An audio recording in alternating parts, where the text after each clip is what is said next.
Gamers everywhere can let out a collective sigh of relief because Xbox One Scorpio is not a new console. What's up everybody, it's Ghost Robo, and today we're discussing the latest update on Microsoft's new box. This comes straight from the head man himself, Phil Spencer, in an interview today discussing Scorpio stated, so I do think it's a little different than a traditional console launch, where you have to launch, say, 5 games on day one. I told the team I don't want to do that because it's a part of the family of the same systems. Every game on it will be playable on Xbox One, Xbox One S, Scorpio, and frankly on Windows 10 as well. So there you have it, the cat's out of the bag. Absolutely not a new generation, and instead an iteration. Now I know, most people predicted this, most people thought this, but I really believed, at least part of me believed, maybe they would go the extra mile and deliver a new generation in order to try and shred the gap between PS4 and Xbox One in terms of sales and in terms of gamer mindshare. I don't know that an upgraded, powered up Xbox One is really going to do a whole lot, especially with PS4 Pro out there already and not really impressing very many people. 4K, that is the future. Scorpio, stronger than PlayStation 4 Pro. Will it really move the needle? I don't know, because if you're not going to have the wow whiz-bang factor of something brand spanking new, then you need to have games. And Spencer has stated that there will be games launching with Scorpio, just not 5 on day one. And most people are probably very happy about this. Most people are probably very, very glad that their Xbox One or their Xbox One S will not be outdated by the end of 2017, and instead will just be an inferior model that plays all the same games. So is it really that inferior at all? I hoped they would do something kind of crazy, but I made a video about this a while back and 9,512 people disagreed with me, so again, I'm sure the collective sigh of relief is happening. But I wonder how well this is going to do given the lineup of games, because like I said, without that real spectacular new shine, kind of like the Nintendo Switch, the games need to be the star of the show. Let's look a little bit at their lineup for the rest of 2017. They've got Voodoo Vince Remastered on April 18th. Spencer has said he wants to get Phantom Dust Remake out before E3. Then you've got Cuphead and Tacoma as two very strong exclusive indies. No release date on those. But then you're left with a trio of games that are all kind of almost top tier, but not quite, I think. Sea of Thieves, State of Decay 2, Crackdown 3. Obviously, Crackdown 3 being the biggest of those three by far. I don't know if Crackdown 3 still has the clout that it once did. It's been delayed and held back many times. I mean, I played the thing at Gamescom last year, and then it went dark. State of Decay 2, I love State of Decay 1. That was a downloadable game. How much have they improved? How much bigger is it? We don't know. I'm sure we'll see at E3. Sea of Thieves is an interesting one. Not really sure how that's going to perform with the mainstream. I know a lot of people have really enjoyed the alphas, and there seems to be a lot of positive vibes around the idea of this cooperative pirate game of fun. But is that a system seller? And do those cartoony graphics do anything for the Scorpio? I'm not sure. Again, with only a couple games exclusive to Xbox One the rest of the year, I would venture to say we get some surprises at E3. Not sure what they are. They've made it pretty clear it's not a Halo FPS year. It's not a Gears of War year. So will there be another Forza to show off the ooh-wow graphics? Will there be a new IP? Will they return to the well for something unexpected? Not quite sure. But I think it's going to shape up to be a really interesting dilemma for people this fall. Do you need that upgrade? PS4 Pro, you don't really need it. It makes Horizon look better. They just added boost mode today, so there definitely is some value there. And if you're a brand new user and you want to future-proof, PS4 Pro is probably the way to go. Will the same be the case with Xbox One Scorpio? I'm assuming so. It is going to be even stronger.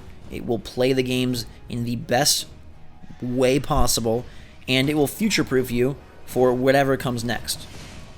But when you think about it, nobody needs a PS4 Pro. Nobody needs an Xbox One Scorpio. And I know for a lot of you that's a great thing. But thinking about it from the perspective of Microsoft, or even Sony, will this really affect much? You look at Nintendo, and their system is underpowered. Significantly underpowered, especially if you're going to compare it to the eventual Xbox One Scorpio. Whatever that thing ends up being called, at this point, I kind of hope they keep Scorpio. It's a really cool name and sounds so different than anything else out there. but I'm assuming they'll change it. Anyhow, the Switch is significantly underpowered, and look how much buzz that thing has generated. It's a brand new idea, a brand new system. Eventually it will have brand new games. Right now Zelda is a crossover, from the last gasp of Wii U to Switch, but eventually when you got Mario Kart 8 Deluxe, well, again, that's kind of a carryover, but eventually in the fall, Super Mario Odyssey, Xenoblade 2, you'll have Splatoon 2 by that point, probably some others, third-party support, new indies. How much more of an allure is that than an Xbox One Scorpio? Assuming people already have a PS4 or an Xbox One, is the upgrade really going to be worth it? Again, newcomers, whole different ballgame. If you're entering the console arena in fall of 2017, you're probably wise to go with a Scorpio or a Pro because they are the most powerful system available and the most future-proof system available. But let's say you already have a console.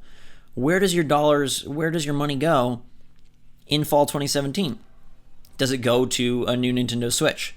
If you're not interested in what that system has to offer, you'll probably spend your dollars on new games.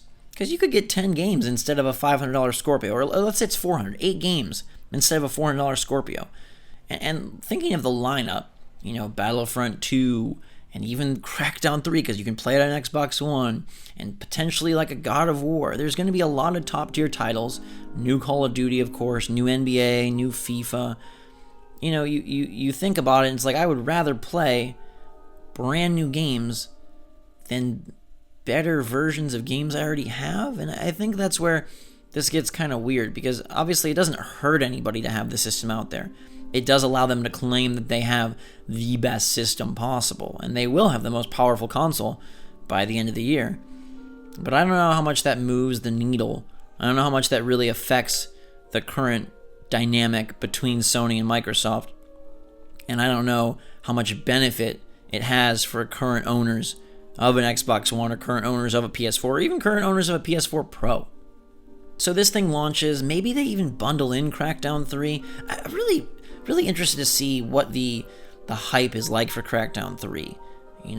Obviously it has all of its destructibility. It has, some nostalgia. It has some history with the franchise. But even that game is like a cel-shaded type visual style, so it's not really like wowing anyone with incredible lifelike visuals. And so that, I have a sneaking suspicion that because of that, Microsoft does have a much more realistic movie-like game that will be launching alongside Scorpio, because otherwise it makes even less sense. So I'm assuming that at E3 they debut something that is just a visual tour de force and really impresses on much more of a lifelike front than a Crackdown 3 would.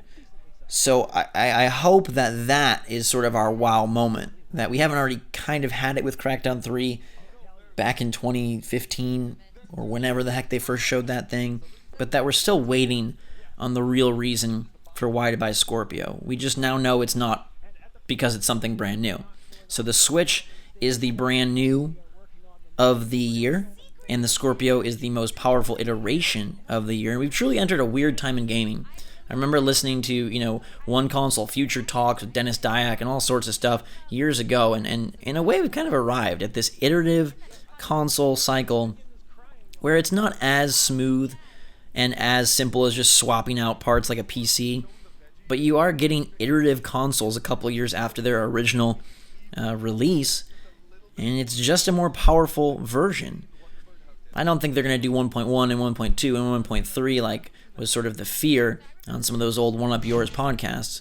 But it is kind of crazy to think that we're getting basically a souped up Xbox One a few years later, a souped up PS4 a few years later. And how does this all shake out?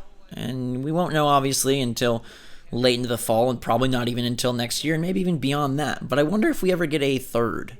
I wonder if they ever do eventually evolve to PS5 and Xbox 2. I'm sure they will, but you never know. And so I'm curious to know what you guys' thoughts are on Scorpio, if you plan on buying one of these, what you think of Xbox's lineup for the rest of the year, if it's enough of an for you to even want a Scorpio. They seem to be really heavily partnered with Shadow of War, the new Middle of Earth, new Nemesis game. So that's a good sign. But again, that's August. So that's right after E3. well before Scorpio. I feel like they need something, and I feel like it's got to be up their sleeve. So if you have any ideas of what that game could be, let me know in the comments below. If you have any thoughts on the Scorpio, if you're going to buy one, if you're going to avoid one, what your plan is for that, let me know. I hope you guys enjoyed the video. I hope you're having a fantastic day. And until next time, everybody, thanks so much for watching. Drink some hot chocolate, and we will see you all later.